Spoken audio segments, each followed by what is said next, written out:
breaking rocks to mine voltaxic sulfite. But I'm so small. Such pain. Such despair. I'm going to die down here. And I never even had the chance to know what life was. I awake to the sound of screaming. My eyes and throat sting. Smoke billows into the hut from the outside. Something is terribly wrong. I dash outside and I'm confronted by a wall of heat. Smoke makes it difficult to see, but the village is in flames. I flee from the smoke and to my horror realize we're trapped. A rival tribe stands at the only exit, cutting my brothers and sisters down as they flee. We've been ambushed. I run towards the flames and leap, praying to Velako for protection. I see you. You are seeking answers because you can find them only in the stories we will leave behind when Malachi and Vol cause our destruction. In this final hour, I entertain the notion that the words I write exist in some form beyond me. Do they go on as dreams? As memories? I have the wildest notion that perhaps you will find a way to pick up scraps of memory, and you, whoever you are, will come across this one someday. If you do, I ask only this: slay Malachi. Slay him for yourself, or slay him for all the lost citizens of the Empire. But, most of all, slay him for Marilyn. You and I, we're the only ones that made it to shore. Alive, anyway. This place is crawling with criminals. Find something you can defend yourself with. That'll do for now. I thought I saw some smoke rising just north of here. Could be worth checking if there's... I take no pleasure in this. It simply must be done. Humanity's purpose has been fulfilled in me. Within this sanctum of flesh lay the tools I shall use to reshape the world. With this act, I sweep away the trappings of mortality and bring about a new age, a world of thaumaturgy, and I, its ruler. Farewell, my gemling queen. It's him. He sails back to me, my D'Aresso. I shall sing for him. I shall show him the way. Come, my love, come to me. We shall be together at last. No, turn away. Don't listen to my singing. You'll die upon the rocks. Turn away. Turn away. Turn away. The courts are burning. Accusations fly. Sinner, heretic. I am but an initiate, and my patron urges silence. We will keep our heads down while one High Templar supplants another. It's all about power, my patron whispers, and we have none. Should an accusation fall our way, we shall be doomed to die with the other accused, be unseen and unheard, he whispers. This is what happens when men who seek power refuse to wait. I learned a valuable lesson that day. Trust without leverage is vulnerability. Master's orders were clear. I am to wait here until his return. I cast my eyes to the horizon and see smoke billowing from San. The city burns, and I fear my master burns with it. The sky grows red. I hear screaming from the village by the crossroads, but I will not abandon my post. Master will return, and I will await him. No matter how long, I will wait for Malagaro's return. Another child was taken last night, so tonight we wait, praying the demon does not return. But it does. It soars through the air and passes through the wall of the hut. We catch only a glimpse of its grey skin beneath the moonlight. We pursue the demon on foot to the edge of the woods. The child it carries does not cry out. Anaris follows closely, but I hesitate, out of fear. I gather my will and I leap into the shadows, tracking the demon by the tendrils left in its wake. But I'm too late. The demon and child are gone, and Anaris stands frozen, pale as the moon. He whispers something I do not understand, and falls, dead. I fear we will be hunted to extinction. A man in uniform visits. He's from the courts. He says the Templar have alms for widows like my mother, but she must collect it in person. We go to the church together, and I wait outside in the gardens. The sun is setting. I don't know how long I've been sitting here. Mother comes from around the rear. She looks pale. Her eyes are red and her clothes are torn. She doesn't look at me, but she grabs my hand. We walk home in silence. I lay awake in bed, I hear her crying. The man comes over often after that, with toys and food, but I don't like him. Help! Please, somebody help me! I've fallen down here! I think I've hurt my leg! Hello! Stay calm. I'm sure someone will come soon. I'm so hungry. If I get desperate, maybe I can eat some of the mushrooms down here. I feel strange. My head feels like it's filled with bubbles. Are the walls breathing? The colours here are so vibrant. Oh, my stomach! I'm ill. Oh, the world is spinning and my gut! What did I eat? I feel... Sapinti went on her first fishing trip alone and did not return. When her body finally washed ashore, it looked as though it had been mummified for 1,000 years. The fish did not touch her flesh. She was perfectly preserved but drained of her blood. We buried her, but within days the earth rejected her. Whatever killed her took root in that place. The earth soured, and we had to move, abandoning her body. Ha! Lion Eye's failure against Kaum comes as no surprise. He was always more arrogant than skilled. It is time a real man showed the Karui the might of the Eternal Empire. Chevron assures me that my process will be relatively painless, and that my duties as warden can continue unhindered. But as my flesh swells and ruptures, I realize I am just another test subject. At least I can fulfill my duties to the Empire before my mind. People stream down the streets towards Oriath Square. I hear their shouts and cheers, and when my mother isn't looking, sneak out to join the merry crowd. Just outside the pens, a Karui boy, no older than I, stands atop the gallows. I see by the sign around his neck he has been caught stealing. I swear I will not look away, but fear overtakes me. I hear the rope snap taut, and the crowd cheer. But I fight back the tears. Out of sight, out of mind. No one speaks of the cursed land anymore. That has made it quite simple to send our smugglers out in search of powerful eternal artifacts. We knew of the gems, but we did not know of what Malachi called his muse. The smugglers have returned with rubbings of the device they found. They call it miraculous. I know a thing or two about miracles, so I will be the judge of that. The stench convenes around me thicker than the press of the vagabonds themselves. Though starving, their strength while holding on to one another is surprising. I am trapped in a knot of ragged bodies, and the men of the church clap me in irons despite my cries. I am not one of them, can't you hear me? I'm not Maraketh, nor homeless, and I have committed no sins. That ship is not for me. Why won't you listen? The shackles cut into my wrists and ankles. The guards are deaf to my pleading, but I am no murderer. If I am guilty of anything, it is falling in love with the wrong person. Justice served, they claim. This is not justice. Any chance of justice evaporated the moment I walked into the courtroom and saw her husband held the gavel. I'm just the scapegoat. It's easy to get away with murder when you're the judge. I strike the earth once more as I have countless times, but my strike feels unfamiliar. Instead of the crack of stone, I am met with flexing sinew. I examine my pickaxe. A dark red liquid froths on its tip. The metal beneath rapidly corrodes. Have I found it at last? I run to alert the general. I'm told not to speak of what I found. The other slaves must continue to dig, but I am set free. Indexing Artifact 112 in Lot 10, an ancient jawbone. Carvings on the side attribute it to Valaco. This can't actually be the jawbone from the myth. And this? Tukahama's tooth? Hinakora's hair? These were in the archives for centuries. Are these what those thieves were after? Who would want these relics except for followers of Kitava? But that's absurd.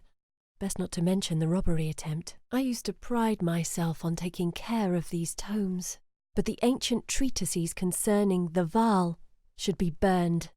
He's making me research for him, and the things I'm reading about concern the destruction of all mankind.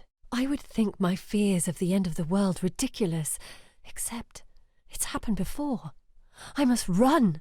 I must flee and take my secrets with me. Sometimes we in the Brotherhood don't need to harm anyone at all. We surround Drusus in the baths. He has a family, and that means he's vulnerable. He doesn't even protest. He knows what this is. Wordlessly, he backs into the baths and sinks to the bottom. All that remains are the bubbles of his last breath. These shiny baubles we pull out of the rock are worth more than their weight in gold. Yet we hardly get paid at all. We should stop work and demand our fair share. Don't worry, they're just sealing the entrance as a way to intimidate us. They wouldn't dare leave 1,000 men down here just to die. The defendant is accused of unlawful avarice, pecuniary sloth, 2 counts of resisting Templar authority, civil envy, and 1 count of pandering. You have been found guilty by the power of the court, and will hereby be exiled to Rayclast as penance for your sins. He wasn't a pious man, and certainly he had a gambling problem, but he didn't deserve to end up like this. I feel like somebody should say something as we cover his tomb, but nobody does. The others begin to file away while I linger by the tomb a moment. A muffled banging sounds from within, and I consider rushing to get help. But then I remember, and leave without another word. For all, lend us your eyes, that we may see past the darkness in our hearts. Venomous, lend us your web, that we may bind our tribes together. Creation, lend us your shell, that we may hold out against our oppressors. Sakawal, lend us your feathers, that we may be carried to a better future. We call out in your name. I come here on sunny days to get away from the squalor of the streets and alleyways around my home. It's not the cup purses that bother me. It's the city guard. Even so, a legionnaire approaches me and asks me my intent in the fields. I do not answer him, instead shaking my head and holding a finger over my lips.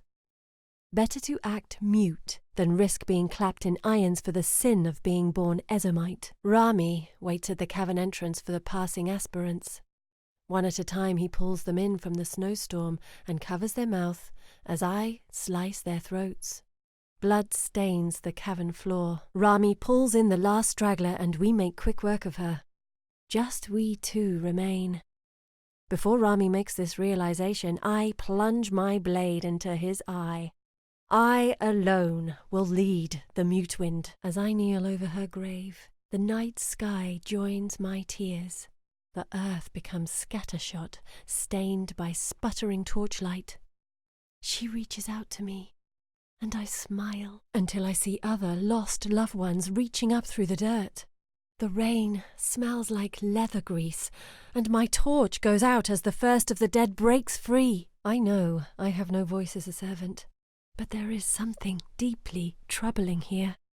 This manor holds a dreadful presence which permeates the very air. When they find the 3rd dead and disemboweled maid, I speak up. But the master of the household doesn't listen. He refuses to even look at me. It is then that I realize I am already dead. 19 more days in the mountains. I'll never survive. Never earn my Mutewind name. I'm already starving and dying after 10. And is that a wolf? Kindest friend, kindred wolf. You kept me warm for 19 days. I will return one day, when I'm old, and let your descendants feast upon my remains. I move through the stacks, seeking that one perfect moment from my youth. I once read a book here, its name lost to me, that perfectly struck the chords of my heart. It was as if that book was written for me, and yet I cannot find it now. There are more tomes here than I could ever pick up and check in an entire lifetime. I don't know how much longer I can do this. Every day we cart in the poor folk the general has rounded up for the witch's experiments. I used to count, but I stopped at 2,000. This is not the career the blackguards promised me. We're worse than monsters. Look at this place. Rivers of blood, piles of corpses. We were just following orders. We're trapped down here. Though we strike it again and again, the Sekhmet seal remains unharmed. No one down here can sleep. My throat is parched, yet I feel no thirst. The foreman is beginning to show signs of madness. He claims the walls, earth, and even his pick have become sticky as honey. I pray death comes for us soon, but I fear we will receive something far worse. Lunaris, help me find calm. Help me find peace. Help me silence those who trouble me. Lunaris, help me destroy my enemies. Help me take what is rightfully mine. I cannot escape the feeling that I'm being cooked by the sun in a cauldron made of sand. As I dream of water, walking, dying, I see it, an oasis. I slake my thirst with chill liquid that sparkles in the sun. I dunk my head, then lie down, exhausted and exhilarated. Today, I get to live. The last 3 weeks feel like they've passed in an instant. The atmosphere here since the High Templar's disappearance has been so relaxed. But while enjoying the sun on my roof this morning, I saw the black smoke billowing from the Chamber of Innocence turn red. The Seneschals have at last elected a new High Templar. Rumour has it they've sought young blood, someone who can revitalise the Templar, someone who can bring them into the modern age. Whoever it is, he can't be worse than the last one. Bastards set us back 50 years. What is it? You know I am not to be disturbed during my communion with God. It's here? Well, get it to the lab immediately, and do not disturb me again, lest I take your head. I feel a rush of excitement as I review the contents of the crate. The pieces, aged as they are, still hum with energy. I can feel its potential, and it fills me with hope and terror. I cannot assemble it, but I know who can. I need only apply a little pressure. I am so very late. This is deeply embarrassing. I fear the wait will be too long now. But this is the one chance I get to meet the great laureate, and I will not let it go to waste. Malachi says he has perfected new techniques that will unlock the raw power hidden within the virtue gems. I have volunteered my body to the cause. I feel no fear, no hunger, no pleasure, nothing. I only hear his voice. I must obey. We walk in absolute silence through the murk. It's after midnight, but the streets above are still abuzz with activity. Hours pass before the streets fall silent. We emerge one by one into a pitch-black room. As I help our last out of the sewers, a flint is struck, and we are surrounded by light and gleaming imperial armor. There's a dagger at my throat. A setup. Dragged into a cell, the guards laughing. I still reek of the sewers. Tonight is a celebration. On this, the night of 1,000 ribbons, we honour Emperor Chittus for his heroic defence of our beloved capital. Long may he reign. I feel fear and hatred. The Emperor stands before me, and I know this is my chance. I strike at him. I pierce his belly, but it is not immediately lethal. I lock eyes with the man. I watch him raise his axe. I'm a fool to have gotten lost here. But it was getting dark, and I thought I saw a way home. A crowd stands silently around me, their faces blank white, their bodies covered in webs. The crowd begins to shiver and shake as I creep between their bound hands. Some moan for help, others scream. As their bodies bubble, I realize I cannot help them. Tiny spiders pour out of open wounds. Beneath the summer sun, we follow Tarkus in search of the promised land. Before long, hunger grips our stomachs. The Doomlands take their toll. Our numbers dwindle, and discord spreads amongst the tribesmen. Veruzo's words quell our hearts, but not our stomachs. In the dead of night, a woman goes missing, and our hunger is abated. We reach the ruins of Azalaval alive. But dark deeds hide in our bellies. He told me to meet him out here at midnight. Well, it's midnight and he isn't here.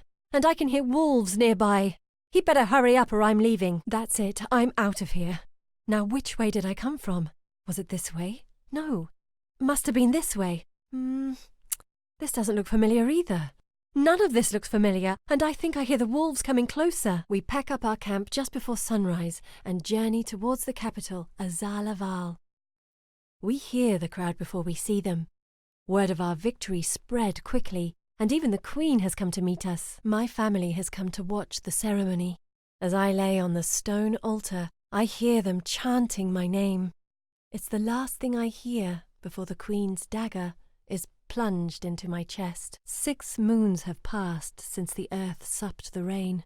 The riverbed is dry and the lake is but a puddle. The beasts here have become desperate and dangerous. There are rumours that Lord Uriel's blood-fed crops have swelled, but the fruit they bear can send a man mad. We look to our children for the answer. A child cannot hunt, but it can still provide. The taste is hard to forget. You can't just keep me locked up. I have rights, you know. I deserve a fair trial. Hey! You hear me? Hello? Guard! I smell smoke! Get me out of here! Please! Don't just leave me to die! Someone, please help! Please! I don't understand. I saw Bryn die. I held him. The fever that took him was so intense. I remember the moment his body went cold. But now he lives once more. Yet it is not truly him. I know that. A mother knows her son, and this creature is not my son. It is a hollow impostor. My son's spirit is with innocence, so I go to him at last. Everyone is dead and I am alone. The Karowi swept through the watch so quickly, we didn't have a chance to flee. Men, women, even children slaughtered. I'm lucky to be alive. But I cannot return home now. No, I'd be branded a coward, imprisoned and hung for desertion. I have no choice. I must make do out in the wilds. Perhaps a farmer will take pity on me. And if not, I have my blade. I will take what I need by force. My legs ache, but at last they can rest. We are 2 days' journey from the nearest city, and the trickle of water sets me at ease. I begin to set up camp. My wife bathes naked in the stream. I appreciate her form from the banks. With any luck, we will never see another person as long as we live. The storm is bad now. The ship rocks to and fro. The other exiles exchange glances as a guard struggles to regain his footing. Then we hit the rocks. When I come to, I'm alone on a tiny island. Little more than a rock, really. I can't see any other land. Even Ray class would have been better than this. The world is changing in dark and subtle ways around us as I run. My arms burn from the weight of my young children. The sun is turning blood red, and there's only one place of safety I can imagine. The walls of the cave we huddle in tremble. The screaming outside keeps us from fleeing into the open air. Life has gone mad, and the sky is burning. The children cry out for their mother, but I haven't the heart to tell them what she became in front of my eyes. The boats are the only way out of the city, don't you understand? The sky is burning! We have to go! Everyone had the same idea. The crowded boats aren't moving at all. The others scream and wail. Everything begins to burn. I hold my son under the water and pray his death is quicker than mine. My grandparents worshipped here, back when it was still a place of faith. I wonder, did the gods ever hear them? I choose to believe the gods did listen, and that I am here now out of that benevolence. It is the only way I can explain surviving the troubles. Where am I? What happened? I remember a massive spider coming at me and then... I'm stuck in webbing. My stomach is really rumbling and it hurts. And it's bulging and rippling. San is the city of opportunity, they said. The cradle of civilization. Pardon me if I don't feel swaddled and taken care of in this cradle. It's starve or steal. I think I know which one I like better. With one motion, I cleave a man in twain. A kick sends another flying, and the roar of the crowd swells. I am their idol. I was always meant to be at the top of the pile. Nobody else can compare, and this tiny man, this new challenger, Daresso, will fall like the rest to the might of Barkul. I thirsted for adventure my entire life, but I suppose at 82, the most I can do now is walk along the village plateau. I dreamt of magic and adventure when I was younger. It's a shame this world isn't more exciting. I wear the armor of a Templar, and I walk among the guards, but I am not one of them. My soul is Kitava's to consume. The time nears. At the appointed hour, I will open the gates. all the gates. Centuries of my predecessors line these walls. It is supposedly the ultimate honor to rest with them. But I have my doubts. How would anyone know which bones are mine? How would anyone know that I am even here? Because I recognize none of these remains myself. I feel very nervous. Am I sweating? I think I'm sweating.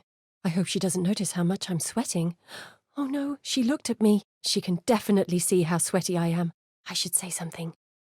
Your face is good? Why would you say that? She laughed at you. Now she's going to tell all the women in San how stupid and useless you are. You're going to die alone. Wait, is she? She's holding your hand. You did it. Your face is good. Classic line. Works every time. This is not good. I can't believe I fell asleep. Now I'm in the middle of the bloody ocean without a bloody paddle. Micah, you stupid shite. Why couldn't you just follow the bloody captain's orders? Now you've gone and got yourself killed. Unless, what is that? Is that a ship on the horizon? It looks like Roth's. Long as he doesn't hold a grudge, I'm saved.